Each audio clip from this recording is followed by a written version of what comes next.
Kahit gaano pa kadami ang pera mo sa mundo, kung minamaliit mo ang kapwa mo, wala ka pa ring kwentang tao. Maraming mayaman sa pera, pero mahirap sa ugali. Akala nila na bibili ng status at title ang respeto, pero sa totoong buhay, character pa rin ang tunay na sukatan. Hindi mo kailangang tapakan ng iba para maramdaman na angat ka.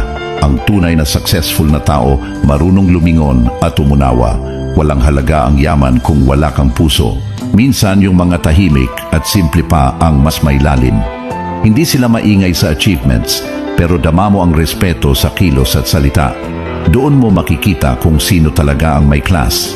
Ang respeto ay libre, pero hindi lahat kayang ibigay. Hindi ito nakabase sa itsura, trabaho o estado sa buhay. Pantay-pantay lang tayo sa pagiging tao. Sa huli, hindi pera ang maaalala ng mga tao tungkol sa'yo, kundi kung paano mo sila trinato nung wala kang kailangang patunayan. Doon nasusukat ang tunay na yaman.